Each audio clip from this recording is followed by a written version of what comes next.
중장년층 삶의 질을 떨어뜨리는 주범.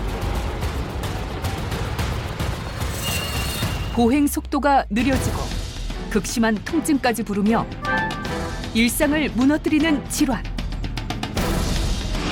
퇴행성 관절염. 지긋지긋한 무릎 통증에 시달리는 당신. 관절염으로 고통받고 있으신가요?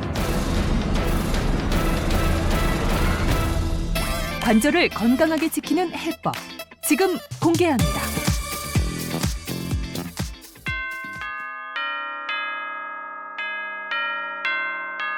차렷!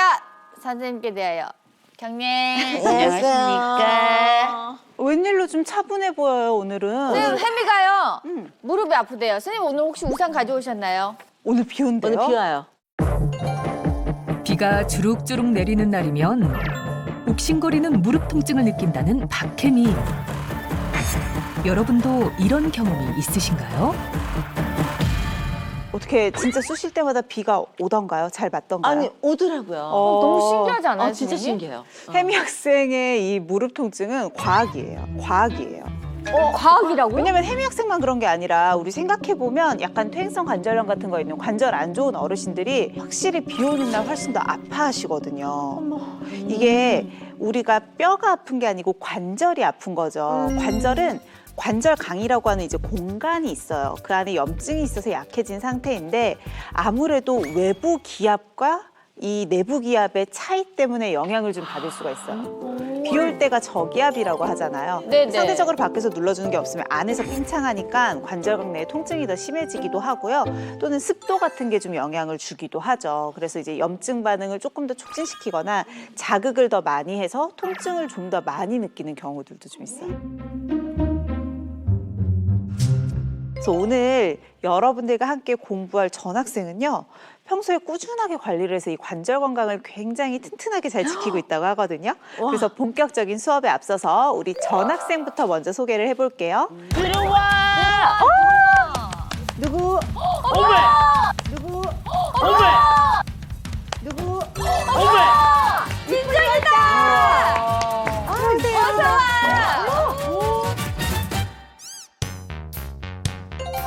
사극에서 뛰어난 연기력으로 사랑받으며 70년대 최고의 스타 반열에 오른 배우 김민정. 75세의 나이에도 하이힐을 신는 배우 김민정의 관절 건강 노하우는? 안녕. 반가워. 우리 전학생 신발 혹시 보셨어요? 저 봤어요. 한번 볼까요? 와. 하이힐은 패션의 완성이잖아요. 그래서 야, 비록 멋지시다. 교복이지만 하이힐을 신어야지. 그렇죠. 아, 나는 아파서 못 신어. 여기가 아파서. 응. 아, 나는 발가락에 쥐가 나요. 우리 혜미 학생도 하이힐을 굉장히 저도 하이힐을 좋아하는데 고수해요. 무릎이 안 좋은데도 그래. 같은 과 네. 같아. 아우, 라이벌이다. 라이벌이지만 무릎이 안 좋으니까 팁 하나 좀 더 알려주실 거 없으실까요? 좀 단련할 수 있는. 팁이 있어요. 내가 사실은 7학년이 되니까 급격히 근육이 빠져나가는 게 느껴져. 그래가지고 내 몸이 그러는 게 싫은 거예요. 그렇죠. 그래가지고 내가 저녁마다 고양이 한 15마리 밥을 주러 이제 동네로 나가거든. 집에 있는 고양이도 뭐 한 9마리 돼요. 근데 고양이 밥을 주러 이 끝 우리 집에서 저 밑에 아래까지 가는데 내리막이에요. 이렇게 경사가 좀 그거 되게 심한 위험한데. 편이에요. 근데 갈 때 종종 걸음으로 내려가. 진짜 힘 많이 들어가겠다. 종종종종종종 걸어가요. 아, 진짜 여기까지. 그 균형 잡기가 진짜 힘들지. 네, 쉽진 않아요. 그거 한 다음에 달라진 게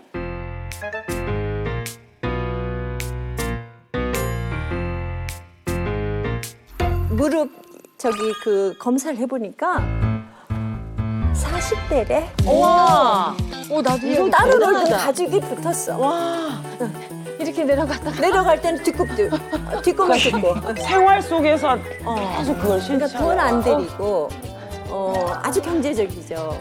최고다. 최고. 해보세요. 네네. 극심한 통증으로 일상을 고통스럽게 만드는 퇴행성 관절염. 하지만 염증은 관절에만 머무르지 않는다. 혈관을 타고 온몸으로 퍼지는 관절 염증. 당신의 목숨을 위협한다. 보통 주변에 퇴행성 관절염 앓으시는 분 솔직히 한두 분 이상은 있으실 거예요. 보면 굉장히 아파하시죠. 많아요. 맞아요. 도대체 이 퇴행성 관절염은 왜 생기는 건가요? 굉장히 근본적인 질문이에요. 사실은 관절이라고 하는 건 뼈와 뼈로 연결돼 있는 부위를 얘기를 해요. 네. 뼈와 뼈가 연결돼 있는 부분이 움직이면 뼈에 바로 자극이 갈 거 아니에요. 그래서 이 자극을 완화시켜주기 위한 연골이라는 게 존재를 하죠. 이 연골에 문제가 생겨서 오는 경우가 가장 많거든요. 특히 퇴행성 관절염은 모든 관절에 생길 수 있지만 앞서서도 제가 말씀드린 것처럼 제일 흔한 건 무릎이에요. 왜냐면 무릎은 내 체중을 다 받고 있고 또 굉장히 큰 관절인데 연골은 한 3mm 정도밖에 안 되거든요. 굉장히 얇죠. 퇴행성 관절염도 연골이 닳는 정도에 따라서 1기부터 4기까지 구별을 하게 되고요. 자, 1기에서 4기로 갈수록 더 진행을 많이 하는 거니까 통증 정도도 점점 더 심해지겠죠. 자, 3기가 되면 골극이라고 하는 애들이 뚜렷해지게 돼요. 그래서 골극이 주로 이 뼈 끝에 생기는데 이런 데가 이렇게 가시처럼 튀어나오는 거예요. 그러면 어떡하겠어요? 내가 이렇게 걷기만 해도 골극이 다른 뼈를 찌르겠죠. 통증이 굉장히 심해지게 되고요. 4기가 된 경우에는 거의 연골이 다 닳았다고 보셔야겠죠. 뼈가 거의 붙어있는 상태이고 실제로 너무 심할 경우에는 뼈가 이렇게 붙는 유착이 일어나기도 해요. 이때는 뭐 걷는 게 문제가 아니고요. 가만히 있어도 아프죠. 그래서 잘 때도 통증을 느껴서 잠을 못 주무시는 정도로 심해지기도 하고 뼈가 일부가 붙을 수도 있다 그랬잖아요. 네네. 그러면 오다리처럼 다리 모양의 변형도 오겠죠. 무릎 관절에 변형이 오니까. 그래서 왜 퇴행성 관절염을 좀 많이 심하게 앓으시는 노년기의 여성분들 중에 다리가 이렇게 휘어 있는 맞아요. 분들이 이 정도까지 진행이 된 경우다라고 보실 수 있어요. 사실은 우리 엄마가 퇴행성 관절염. 그러세요. 그게 그렇게 되면 아파가지고 맞아요. 뼈와 뼈가 이렇게 붙으니까 너무 아파가지고 그렇게 고생하셨는데 요즘 이제 93세신데 갑자기 잘 못 걸으시더라고요. 그러니까 아파서가 아니고 갑자기 확 나빠지실 수 네. 있죠. 그러시더니 치매기까지 치매기까지. 그러니까 못 걸으면 그게 같이 오시더라고요. 그래도 여기서 더 진행만 안 되면 좋겠다라고 생각하면서 요즘 부쩍 더 엄마를 찾아다녀요. 날 잊어버리지 말라고. 사실 연세가 이제 워낙에 많으시다 보니까 인지 기능의 저하가 어느 정도 동반이 되기는 할 거예요. 그런데 관절염이 또 그걸 악화시킬 수도 있거든요. 관절염이 또 그걸 악화시킬 수도 있거든요. 그러니까 관절염이 있다라는 건 말 그대로 관절 주변으로 염증이 퍼져 있다는 거예요. 그런데 퇴행성 관절염 같은 경우는 만성 질환이에요. 이 염증이 잠깐 있다가 치료를 해서 사라지는 게 아니라 계속 그 부분으로 염증이 지속적으로 있다 보니까 시간이 흐르면 혈액을 타고 온몸으로 퍼지게 돼요. 돌아다니다가 뇌혈관을 통해서 뇌 쪽으로도 갈 수가 있겠죠. 그러면 염증 물질이 오히려 더 침착되고 이렇게 노화나 대사로 쌓인 노폐물이 빠져나가질 못하니까 인지 기능 저하도 불러올 수 있거든요. 그렇구나.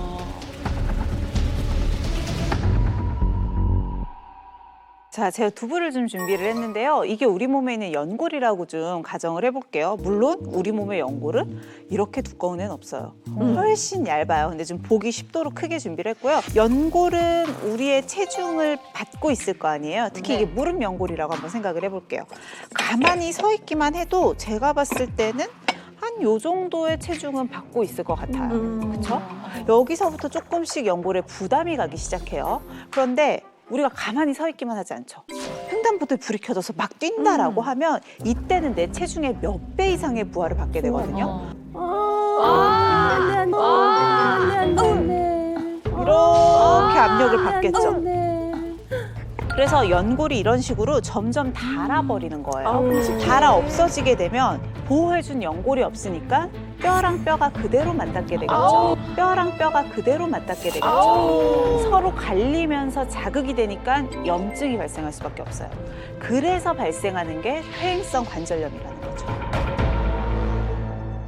우리 남편. 근데 우리 남편도 퇴행성 관절염이 있어요. 정말요? 네, 일찍부터 통풍이 심했었는데 남성분들 그게 퇴행성 관절염으로 이렇게 또 진행이 되더라고요. 그게 그 연관이 있는지 모르겠지만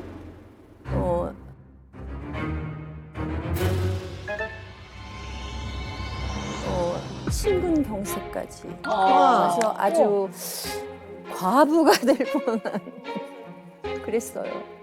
그러니까 심근경색 역시도 사실은 만성염증이 지속돼서 혈관이 나빠지면서 생기는 질환의 일종이에요. 그래서 실제로 스웨덴의 한 연구팀이요. 46만 9천여 명 정도 굉장히 많은 인원의 사람들을 대상으로 2003년부터 2014년까지 추적 조사를 해봤대요. 근데 장기간 퇴행성 관절염을 앓은 환자들이 심혈관 질환에 걸릴 확률이 한 16% 정도 더 높았다고 해요. 무시할 수가 없겠죠.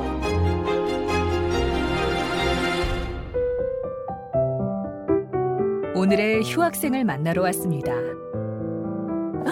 우리 귀여워. 새끼들이 엄마 따라가는 거 하나 둘 셋. 계단을 뒤로 걸어 내려오는 여성이 눈에 띄는데요. 어머.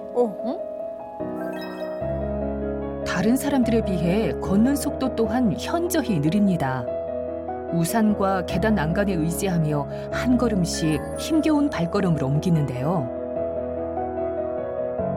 계단을 내려오는 일이 무척 힘겨워 보입니다. 또 앉아 쉬시고. 그녀에겐 어떤 사연이 있는 걸까요?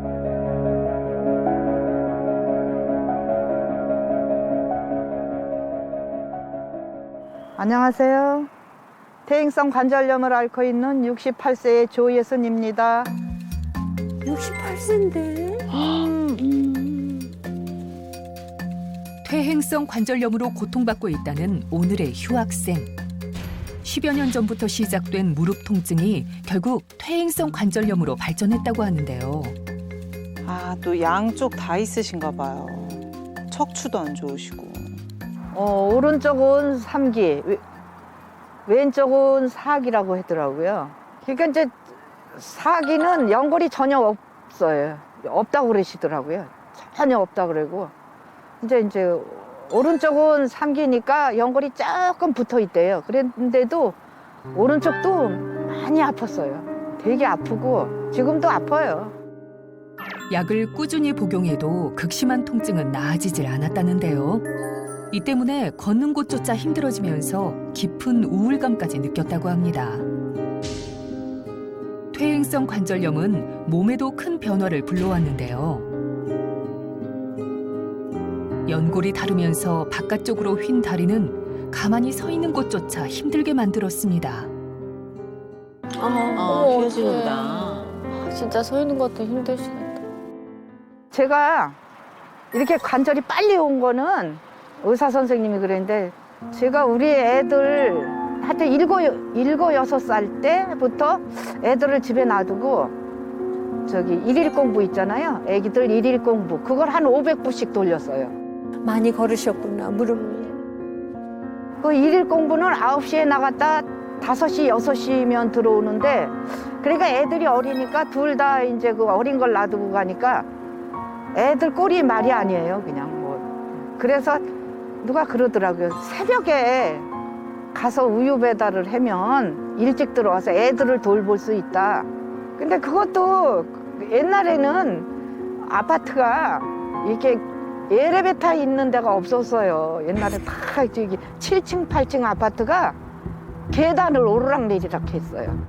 맞아. 5층까지 막 뛰어 올라가고. 그래 오르락내리락 하니까 이게 무릎이 금방 망겨진 것 같아요. 그래서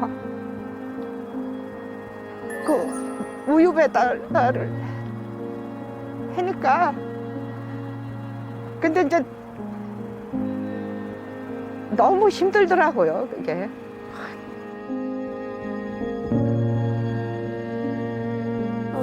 아휴. 가엾다.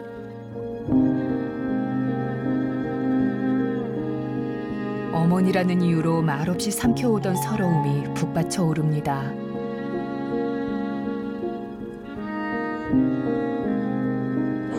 힘들게 열심히 사는 사람분들이 꼭 저렇게 아파야 되는 거야? 너무 가슴 아파. 너무 가슴 아파. 자식들을 위해 젊은 시절 오직 일만 했다는 그녀. 그토록 악착같이 일해야 했던 이유가 있다는데요. 그리고 이제 우리 아저씨가 이제 몸이 많이 아프고 예, 콩팥에 거기 도리백이어가지고 그렇게 계셨죠. 그러다가 또 누게릭병이 또 걸리더라고요. 그거 수술하고 나니까. 그 누게릭으로 다 한 7년 또 고생하시고. 그래서 제가 그거 이제 그 애들하고 이제 살아야 되니까 열심히 벌었지요, 뭐 그냥. 어머. 아유, 너무 일 많이 하셨겠다. 그러니까 제가 그 고생한 보람이 있어요. 아들이 이게도 이렇게 예, 그러니까 변호사가 돼서 이제는 고생한 보람이 있어요. 아유, 대단하시네. 그래도 보람이 있네. 고생하신 보람. 계단을 뒤로 내려오던 휴학생. 그 이유는 무엇일까요? 앞으로 걸으면 이게 연골이 없어서 그런지 뼈와 뼈끼리 이렇게 마주치니까 이게 그냥 그게 뭐라고 말할 수 없이 아파요. 이렇게 뼈끼리 이렇게 부다찌리는 게 너무 아파요. 그래서 제가 앞으로는 전혀 못 걸어요. 그러니까 뒤로 걸어와야 돼요. 한 번은 뒤로 갔다가 제가 넘어져서 이게 뒤에 아직 혹이 이만하게 달린 게 그게 한 달을 갔어요. 근데 불이 번쩍 나더라고요. 막 너무 세게 넘어져가지고.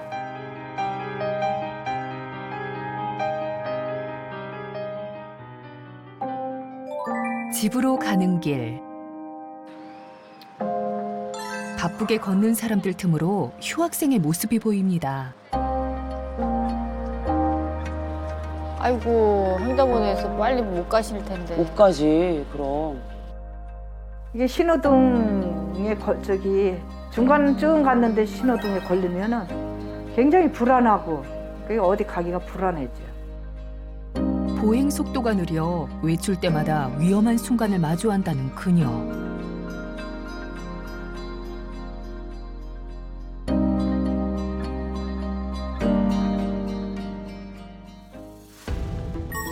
퇴행성 관절염을 앓고 있는 휴학생의 일상은 어떨까요? 그녀의 일과를 관찰해봤습니다. 집에 오자마자 소파로 향하는 휴학생. 긴 시간 통증에 시달린 탓에 휴식이 필요한 모양인데요. 아프실 텐데. 우리 발이 그냥 피곤해도 지치는데 무릎까지 하러니. 그런데 금세 다시 자리에서 일어나는 그녀. 무언가를 집어드는데요. 대체 뭘까요? 그럼 뭐지? 뭐야? 뭐 신문지? 뭐야? 무릎 보호대. 아, 보호대. 익숙한 듯 무릎 보호대를 착용하는 그녀. 무릎 보호대예요. 아, 이거를 하면 무릎이 안정감이 들고 또 시리지를 않아요. 이걸 안 하면 무릎이 시려워요. 연골이 없으니까. 네. 지금 이거 몇 년째 이걸 하고 있어요. 이게 3개나 돼요. 이게 이걸 안 했을 때는 이게 힘이 없어가지고 넘어질 것 같은데, 근데 이거를 하면 걷기가 좋아요. 움직임이 제한이 된다는 게 사실은 정말로 사람을 몸도 마음도 다 위축시키거든요. 어떻게든 지금 움직이시려고 무릎 보호대를 차셨어요. 네. 근데 문제는 이 퇴행성 관절염은 만성 질환이잖아요. 네. 그러니까 운동선수들처럼 급성기에 손상이 있을 때 잠깐 차는 건 문제가 안 돼요. 그런데 만성 질환을 갖고 계시면 이 무릎 보호대를 지금도 몇 년째 계속 차고 계시다 그랬잖아요. 장기간으로 차시게 된단 말이에요. 그럴 땐 오히려 관절 건강이 악화될 수 있어요. 무릎에 있는 이 연골이 약해지면 대신 주변의 근육들이 힘있게 잡아줘서 연골의 부담을 덜어줘야 돼요. 그래서 관절염이 있으면 아프다고 해도 계속 그 해당 관절을 쓰면서 운동을 해서 근육을 강화시키게 하는데 무릎 보호대는 이게 반대로 가는 거죠. 아휴, 운동이나 한번 해볼까. 운동이나 한번 해볼까? 귀엽게 말씀하신다. 무릎 통증을 완화하기 위해 매일 1시간씩 실내 자전거 운동을 하고 있다는 휴학생. 자세를 잡더니 본격적으로 페달을 돌리기 시작합니다. 3년째 꾸준히 하고 있는 운동답게 능숙한 모습인데요. 실내 자전거 운동을 시작하고부터 하체 근육도 탄탄해졌다는 그녀. 저거 하면 안 좋을 것 같은데. 아니, 이게 무릎이 한쪽은 오른쪽은 3기고 왼쪽은 4기인데요. 이게 운동을 안 하고 아프다고 그냥 가만히 있으면 이게 근육이 굳어지니까 운동을 하려고 이게 이제 작은 아들이 사왔어요. 엄마 이거 집에서 나가서 하다가 넘어지면 큰일 나니까 아드님이 또 사주신 거래요. 집에서 운동을 하라고요. 집에서 이렇게 이제 근육을 키우려고 하는데 이게 하니까는 다리에 좀 힘이 좀 더 생기는 것 같아요. 나도 우리 어머님 관절염 있으신데 저걸 사드렸거든요. 잘 못 걸으셔서. 실제로 관절염이 있을 때 실내 사이클은 체중 부하가 되지 않다 보니까 허벅지 근육을 키우는데 굉장히 좋은 운동이거든요. 그래서 평소에 관절염 초기에 있으시거나 관절염 예방을 이제 원하시는 분한테도 많이 추천을 드려요. 근데 문제는 지금 휴학생의 자세가 좀 잘못돼 있죠. 휴학생이 몇 가지 자세에서 좀 잘못된 부분이 있었는데 허리를 이렇게 앞으로 숙이고 있죠. 아마 하다 보니까 힘들어서 이렇게 기울어진 것 같아요. 무릎이 점점 각이 굽어질 수밖에 없거든요. 이 관절의 가동 범위가 너무 넓다 보니까 지금처럼 심한 관절염이 있는 우리 휴학생한테는 무리가 더 많이 갈 것 같아요. 운동을 마치고 욕실로 들어온 휴학생. 땀이라도 닦으려는 건지 수건을 꺼내는데요. 그런데 예상과 달리 수건을 물에 적십니다. 청소를 하려는 걸까요? 물기까지 쭉 짠 뒤 하는 일은? 데우신다. 찜질 하시려고 하네. 물에 적신 수건을 전자레인지에 데운 후 온찜질을 시작한 휴학생. 근데 내가 알기로는 냉찜질을 해야 될 것 같은데.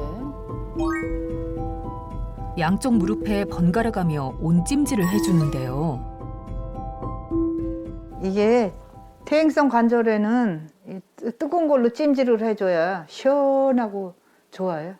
좀 무릎이 가벼워졌다는 느낌이 들고 덜 아파요. 아픈 게 덜 아파요. 이제 부기도 빠지고. 그래 제가 자주 이거를 아침 저녁으로 해죠. 바람은 제가 이게 무릎 이제 더 이상 안 아프게 건강한 게 최고 바람이죠 뭐. 네, 그리고 애들도 건강하게 잘 자랐으면 좋겠고 손주들. 네, 그거지요 뭐. 큰 거 바람 없어요.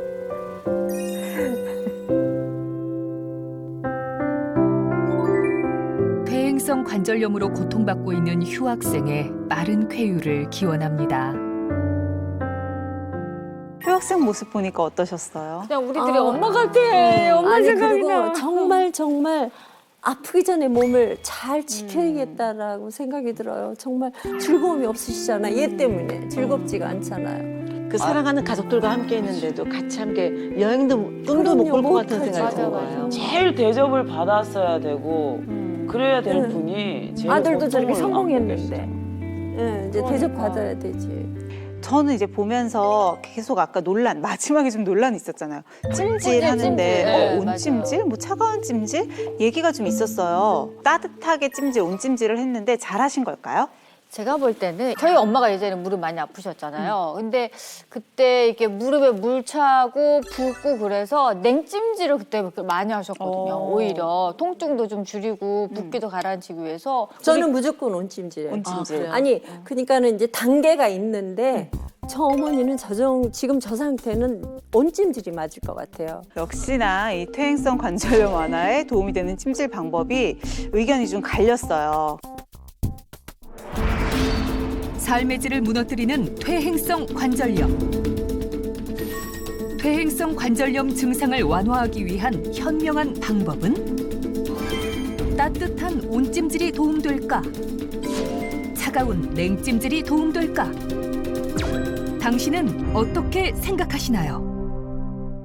자, 오늘의 장수 토론 주제는 퇴행성 관절염을 완화하기 위해서는 냉찜질이 좋다? 아니다. 온찜질이 좋다. 혜미 학생이랑 민정 학생은 온찜질파고요. 석정 학생과 가연 학생은 냉찜질파예요. 나이대로 갈리는구나. 시비를 거네. 어이구 이 사람 벌써 시작했어요. 자유롭게 얘기해 주세요. 내 나이가 어때서? 나는 정말 온찜질 많이 해요. 나는 한여름에도 온찜질해요. 와우. 몸이 조금 찌뿌드드하다면 온찜질. 나는 진짜 아까 얘기처럼 성인병 아무 약도 먹는 게 없어요. 와. 그래서 나는 그게 온찜질 덕이 아닌가. 그래서 정말 차가운 거 싫어하고 그렇다고 하면 내가 뜨거운 여자라는 건 아니에요. 아니 뜨거운 여자세요. 그래서 아무 병도 없다라는 거. 어떠세요? 들어보니까 감동되지 않습니까? 저도 한여름에도 저는 따뜻한 물을 먹는 스타일이잖아요. 그래서 몸을 굉장히 따뜻하게 하는 걸 굉장히 좋아하는 스타일이에요. 근데 오늘의 주제는 우리가 퇴행성 관절염의 온찜질이냐 냉찜질이냐인데 관절염, 염증, 염증에는 뜨거운 게 안 좋아요. 악화를 시킬 수가 있어요. 넘어온 거죠 지금? 아니죠. 그냥 리액션. 아니 그런데 네. 이 염증이 생기기 전에 미연에 예방을 하는 거죠. 어디가 좀 찌뿌드하다. 네. 그러면 온찜질을 갖다가 해서 순화시켜주고 미리 달래는 거죠. 관절을. 그러면 얘가 염증으로 넘어가지 않는 거지. 아, 그러니까 처음에는 냉찜을 해줘서 여기가 더 심각하게 안 번지도록 뭔가 염증에 붓기도 그게 빠지고. 부기도 빠지고 여기 통증부터 염증부터 다 염증, 이렇게 통증 완화를 얼립니까? 시킨 다음에 이제 조금 가라앉았다 상태를 보고 거기다가 이제 이렇게 혈액순환을 하고 이렇게 근육을 풀게 릴렉스하게 하고 그러니까 이게 쌍꺼풀 수술 보통 흔하게 하잖아. 처음에 냉찜질을 하라 그래. 왜냐하면 붓기를 완화시키게 하기 위해서. 염증이 생기지 그 다음에 이제 혈액 순환을 원활하게 하기 위해서 그때는 그 다음은 이제 온찜질 하라 하듯이 퇴행성 관절 염증이 생겼을 때는 이게 붓거나 물이 차거나 그런데 거기에 습식형 이렇게 찜질을 하게 되면 더 심해지고 더 욱신거리고. 누가 그래? 우리 엄마가. 아니 이건 기본적인 상식이지. 우리 엄마가 그랬어. 여기 쌍꺼풀 수술을 했어. 했다는 거 자체가 이미 염증이 있는 거야. 멀쩡하던 데다가. 염증이 아니라 거기는 어떻게, 상처입니다. 아니 상처 자체가 이미 염증이 있다는 상태를 얘기하는 거거든. 어디서 아니야 내 얘기 일단 들어봐. 좀 이따 얘기해 주세요. 거기다가 뜨거운 거 대봐. 난리 불이 일어났어. 거기다가 휘발유 부는 거야. 이게 말이 되냐고. 지금 우리가 여기 불났습니까? 지금 우리가 여기 불났습니까? 아니 예를 들어 불난 느낌이야, 여기가 진짜로. 사람이 유연한 사고를 유도리가 없어가지고 아니야, 우리 엄마가 이제 그 유관성을 봤을 때도 이렇게 부을 만큼 물이 차니까 되게 심하셨는데 내가 기본 상식을 가졌을 때는 저걸 온찜질해서 좀 시원하게 해야 되지 않을까라고 생각했는데 그때 당시에도 얼음팩 가지고 엄마가 이렇게 찜질을 저는 이렇게 하셨어. 벗다 싶으면 냉이지만 그치. 붓기 전에 상태에서는 무조건 전 온찜질이 찜질. 훨씬 더. 자 그러니까 이제 이런 게 있어요. 이 삶은 변화무쌍해요. 삶은 변화무쌍해요. 예를 들면 이런 거야. 내가 어떤 사람을 좋아하는데 정말 여러 가지 일들이 일어나죠. 미웠다, 사랑했다.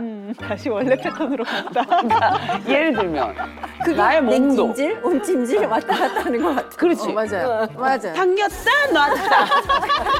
뭔가 냉탕을 왔다 갔다. 냉탕 지루박이야, 지루박. 삶은 지루박. 자, 그래서 정리하세요.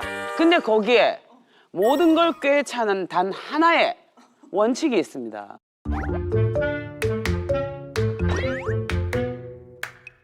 평정을 찾아야 된다 이거죠.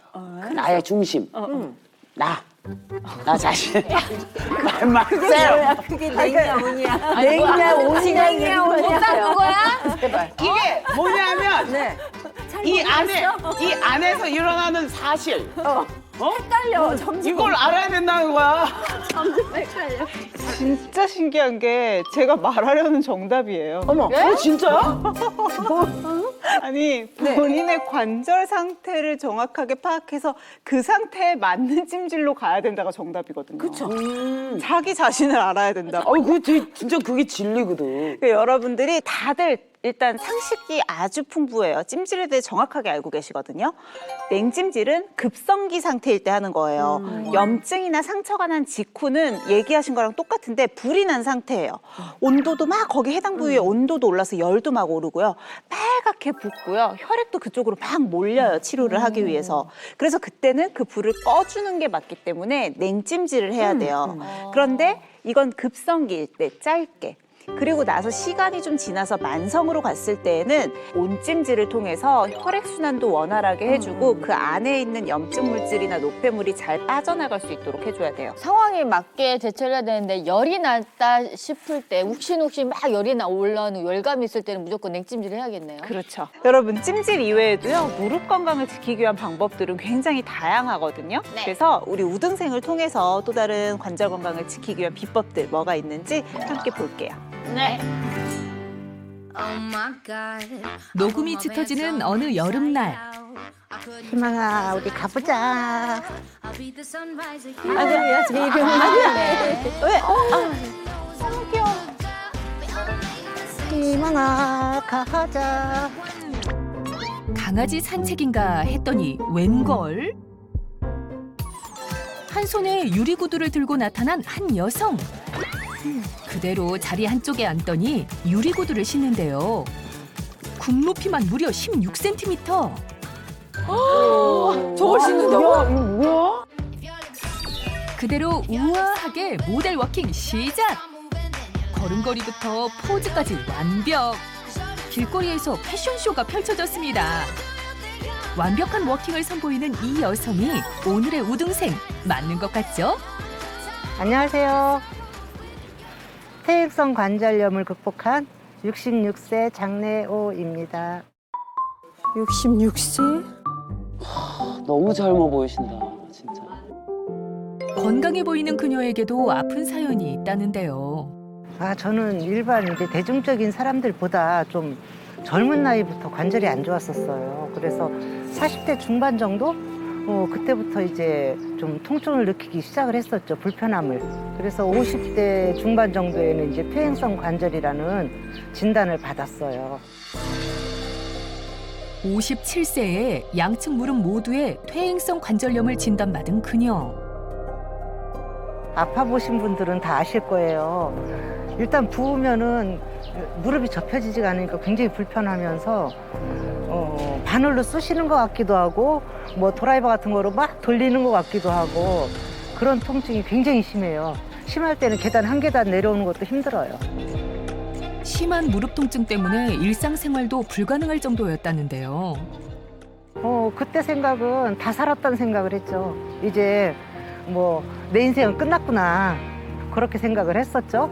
그게 젊은이들은 사실은 이 관절이 그렇게 중요하다는 거를 몰라요. 그래서 저 같은 경우도 중요성을 몰라서 얘를 잘 못 보살폈고 또 하나는 가족력이 좀 있어서 그러지 않았었나 싶어요. 저희 집안 여자들이 엄마부터 시작해서 다 관절이 안 좋은 편이에요. 가족력이 있던 우등생, 인공관절 수술까지 고민했을 정도였답니다. 그런 그녀에게 유리구두 희망이는 말 그대로 희망이었는데요. 제가 무릎이 그렇게 아플 때 사실 피트니스 센터에서 대회 준비를 하는 여자 선수들이 많이 있었어요. 그래서 이렇게 높은 유리구두를 신고 워킹을 해서 포징을 해요. 제가 거꾸로 대회 준비를 했잖아요. 그리고 이제 얘를 그 유리구두를 신고 무대로 올라가기 전에 이렇게 유리구두를 보니 너무 감회가 새로운 거죠. 그래서 제가 그래 네가 희망이다. 응? 그러면서 이제 이름이 된 거예요. 유리구두 이름이. 비슷한 나이의 시니어 모델을 보고 희망을 가진 우등생. 언젠가 대회에서 신겠다는 다짐으로 유리구두 희망이를 샀고 꾸준한 노력으로 건강을 회복. 피트니스 대회에서 수상까지 했답니다. 존경스럽다. 어떻게 저런 몸을 만들어? 그러니까요. 대체 그녀가 어떻게 관절 건강을 되찾았을지 그 일상을 살펴봐야겠죠? 둘, 하나, 둘. 66세란 나이가 믿기지 않을 정도로 탄탄한 몸매를 가진 우등생. 60대의 몸이라고 느껴지세요? 쉽게 그렇게 절대 안 돼요.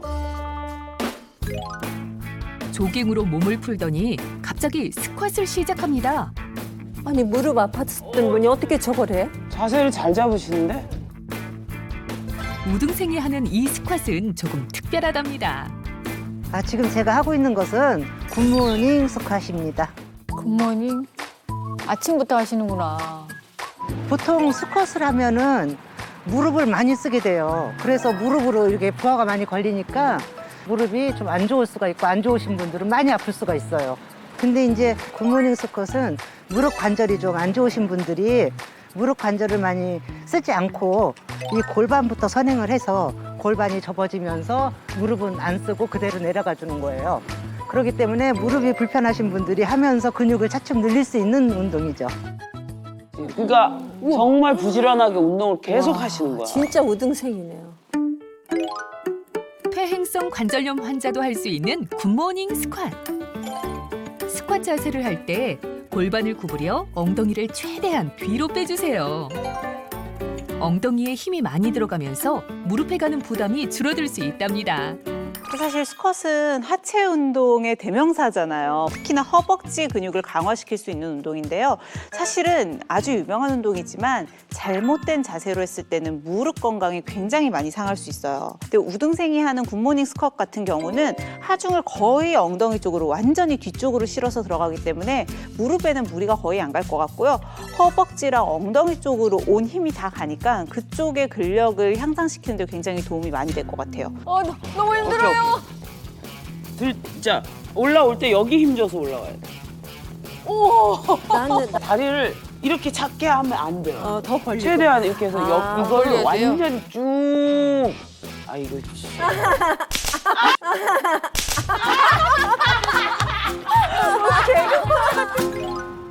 운동을 마치고 집으로 돌아온 우등생. 그런데 와, 운동화 봐. 진짜 많다. 우와. 얼마나 운동했는지. 예전에는 제가 폼생폼사로 살았어요. 그냥 예뻐야 되고. 근데 지금은 몸이 건강해야 되고 또 관절에 좋고 그런 운동화를 저는 즐겨 신어요. 근데 그 많은 종류 중에서 또 운동화 중에서도 밑에 왜 납작한 거 있잖아. 플랫슈즈라고 하나요? 그런 것도 관절에 안 좋고 또 운동화도 패션 운동화 밑에 납작한 거 있어요. 생공으로 돼서 그런 것도 사실은 무릎 건강이나 뒤꿈치, 족저근막염 뭐 이런 거에 다 안 좋아요. 그래서 가장 좋은 거는 러닝화, 약간 쿠션 있는 거 있죠. 그런 거를 주로 신고 다니죠. 발도 편안하고. 우리 우등생이 얘기한 것처럼 일단 밑창이 너무 얇은 운동화 있죠. 또는 오래 신어서 밑창이 일부가 많이 닳아있는 운동화는 이 걸을 때 충격을 흡수해주지를 못해요. 아, 그런 건 아예 싫어요. 그쵸? 키도 작아 보이니까. 그래서 오히려 무릎에 더 영향을 줄 수가 있거든요. 일단은 뒷굽의 높이 기준으로 한 2, 3cm 정도는 되는 것들을 많이 추천을 드리고요. 쫀쫀하다고 하죠. 적절한 텐션이 있으면서 이걸 받아줄 수 있어야 돼요. 그 발 생김새가 선생님 중요한 것 같아요. 사람마다 다 다르니까. 저는 지금 부어서 근데 이게 좀 많이 들어간 편이거든요. 그래서 약간 구두가 더 편해요, 솔직히. 석정이는 종아리랑 건강해 보이네. 완전 근육질 같아. 아니요, 지금 운동이 살이 필요 없을 것 같아. 사실 이 아치가 유지되는 게 되게 중요해요. 아치가 있는 게 미적인 모양이 아니고 실제로 충격을 흡수해주는 역할이거든요. 맞아. 그래서 자기 아치가 만약에 너무 높거나 너무 낮을 때는 이 아치를 지탱해줄 수 있는 평발용 깔창 높이 맞는 맞아. 걸 찾아서 끼시는 게 좋아요. 자기 발에 맞게 해야 되나? 그 높이가 다 달라요. 이번에는 뭔가를 들고 옵니다. 뭐야? 호두 까먹나? 호두가 몸에 좋다는 건 이미 유명하죠. 간식거리로 딱 좋아 보이는데요. 맛있잖아요. 건강에도 좋고. 근데 호두 먹는 게 중요한 게 아니고 사실은 얘들이 더 중요해요. 에? 호두 껍데기가 더 중요하다고요? 이게 사실은 오돌도돌해가지고 이런 데 지압을 해주면 붓기 빠지는 데 좋고 지압을. 관절 이런 데도 이렇게 해주면 무릎 많이 아플 때 좀 통증 완화에도 많이 도움이 돼요. 퇴행성 관절이나 이래서 여기에 이제 통증을 많이 느끼시는 분들 있잖아요. 그런 분들도 주물러 주라고 하잖아. 근데 그 손으로 주무르는 것보다는 오돌도돌하기 때문에 얘로 이렇게 꼭꼭 눌러주면 굉장히 효과적이에요. 이렇게 운동 후엔 호두 껍데기를 이용해 마사지를 해준답니다. 호두 사실 지압용으로 많이 어르신들이 쓰시잖아요. 쪼물락쪼물. 그죠? 보셨었죠? 근데 이제 조금 주의사항만 알려드릴게요.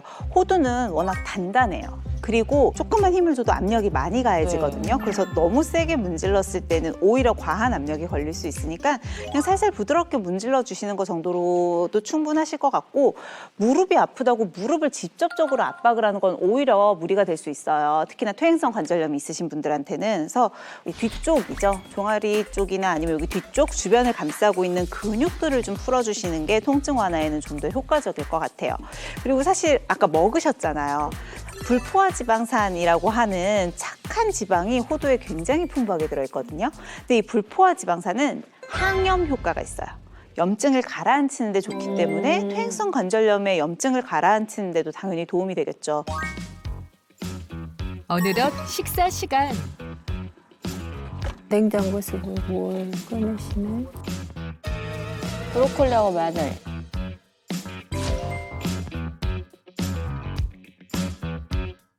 제가 지금 만들려고 하는 거는 무릎 관절 건강에 좋은 브로콜리 마늘 볶음이에요.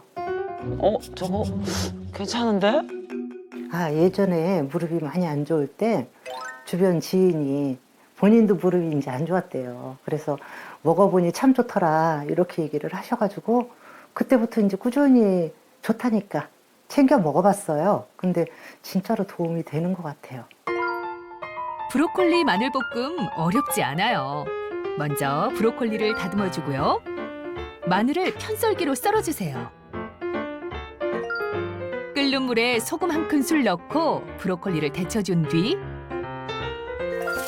마늘과 브로콜리를 볶아주세요. 마늘이 노릇노릇해졌다면 브로콜리 마늘볶음 완성! 보기만 해도 군침이 도네요. 맛있을 것 같아.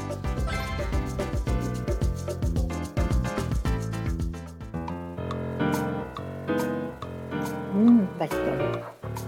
무릎 건강에도 좋지만 무엇보다 맛이 한 입 먹고 두 입 먹고 젓가락을 부르는 맛이랍니다.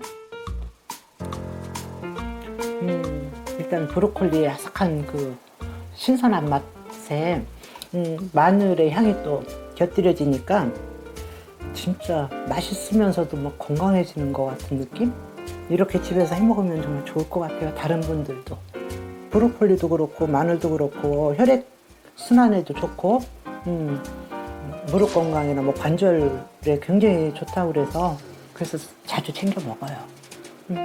브로콜리에는 썰포라판이라고 하는 성분이 풍부한데 이게 대표적인 항산화 성분이에요. 그래서 실제로 영국의 한 대학 연구팀에서 연구를 좀 해봤는데 이 썰포라판 성분이 그냥 항산화, 항염 효과만 있는 게 아니라 관절 파괴를 유발하는 효소를 차단하는 기능도 있고요. 그래서 이 브로콜리를 저렇게 꾸준히 섭취를 하시면 퇴행성 관절염을 예방하는 데도 도움이 될 수 있겠죠. 그러네. 좋은 게 너무 많다, 브로콜리. 그렇구나. 우리 남편 많이 먹여야겠다. 식사를 마친 후 또 뭐 드실까? 무언가를 챙겨 먹는 우등생. 대체 뭘 먹는 거죠? 제가 방금 먹은 거는 콘드로이 친이에요. 콘드로이친. 저희는 이게 자랑은 아니지만 가족들이 다 관절이 안 좋아요. 그래서 언니들이 이거를 예전에 먹어보니 그렇게 좋다라고 해서 저도 이제 관절이 안 좋으니까 먹기 시작했는데 요즘은 많이 효과를 느끼는 것 같아요.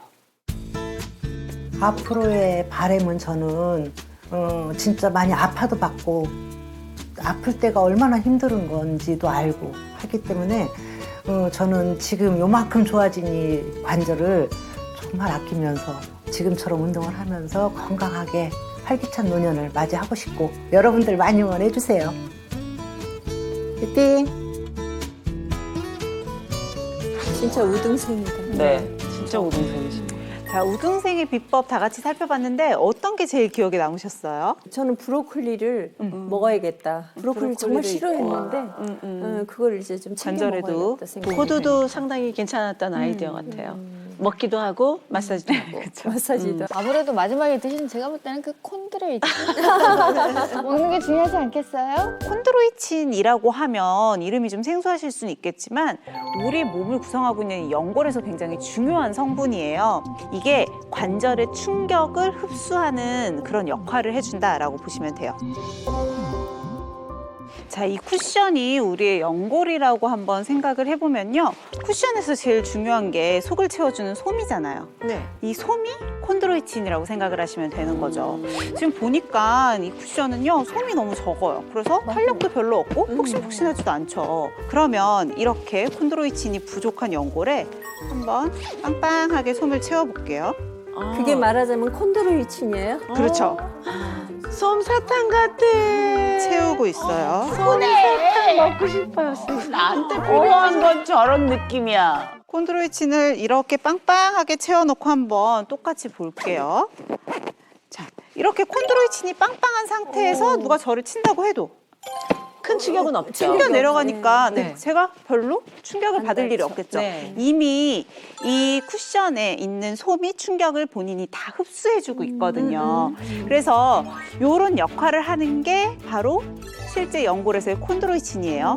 문제는 나이가 들면 연골에서 콘드로이친 함량이 점점 줄어들어요.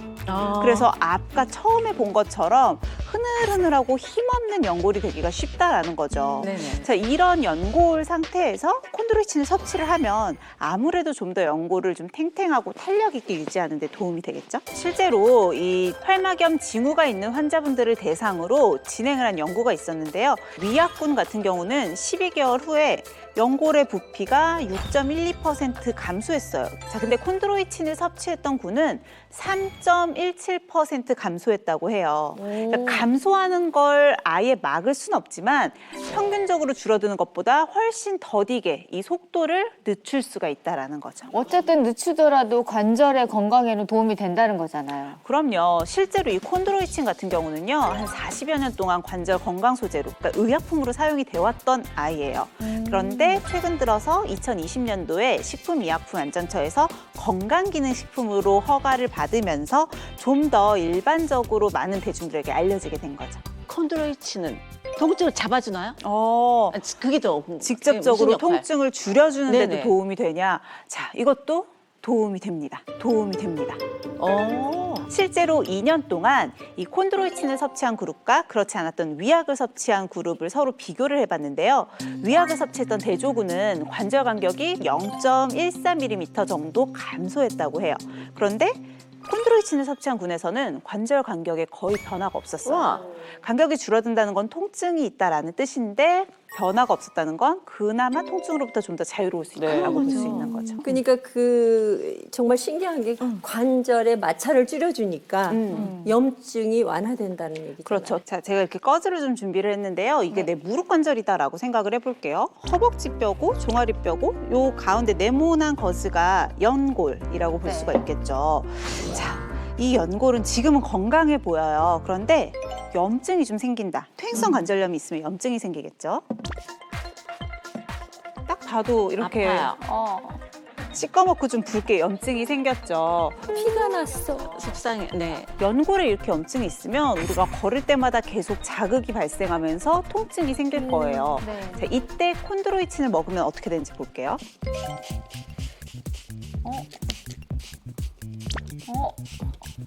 자, 점점 염증이 염증이 사라지고 있어요. 염증이 점점 저렇게 완화되면서 될 수 있어? 와, 염증은 일단은 사라진다. 딱 봐도 훨씬 많이 좋아진 게 눈에 보이시죠? 네. 관절염 환자에게 3개월 동안 콘드로이친을 꾸준히 섭취하게 했대요. 그랬더니 섭취하지 않았던 대조군보다 관절 통증이 45%나 감소했다고 해요. 45%나 감소했다고 해요. 와. 많이 줄었죠. 네. 정말 후회스러워요. 진작 이걸 알았더라면 우리 엄마 콘드로이친을 좀 진작 드시게 했다면 행복한 노후를 맞이할 수 좀 더 있으셨을 편하셨을 텐데. 텐데. 콘드로이친이 보행을 개선하는 데에도 도움이 된다는 연구가 또 있었거든요. 이번 연구에서는 6개월 동안 한 그룹은 위약을 섭취하고 또 다른 그룹은 콘드로이친을 꾸준히 섭취를 하게 한 거예요. 그리고 20m 걷기를 통해서 보행 능력을 평가를 한 거죠. 자, 대조군에 비해서 콘드로이친을 섭취했던 군이 보행 시간이 유의하게 단축이 되었다고 해요. 그만큼 활동에 더 이제 편해진 거죠. 이렇게 신기한 애는 도대체 어디서 가져온 거예요? 콘드로이친이 실제로 연고를 구성하는 성분이라 그랬잖아요. 네. 그래서 콘드로이친은 보통 포유류인 소나 아니면 어류인 상어의 연골에서 많이 추출을 하거든요. 근데 소의 연골에서 추출한 콘드로이친이 상어 연골 대비 체내 흡수 속도가 무려 4배나 더 빠르다고 해요. 어떻게 4배나 빠를 수가 있어요, 근데? 아무래도 소의 연골에서 추출한 콘드로이친이 인간의 콘드로이친과 굉장히 유사한 구조로 되어 있거든요. 그렇다 보니까 흡수도 더 잘 되는 거죠. 근데 나는 또 이럴 때는요 욕심이 많아가지고 많이 먹고 싶어요. 민정 학생을 위해서 제가 섭취 시 주의사항을 꼭 말씀을 드려야겠네요. 1일 섭취 권장량인 1200mg을 꼭 지켜서 섭취를 해주시는 게 좋겠고요. 알러지 체질이 있으시거나 좀 특이 체질이신 분들은 섭취에 주의가 필요하고요. 또 우리가 엔세이드라고 하는데 비스테로이드계 항염증 진통제를 복용하시는 분들도 있어요. 이런 분들도 섭취 전에 반드시 의사와 상의를 하시는 게 좋겠죠.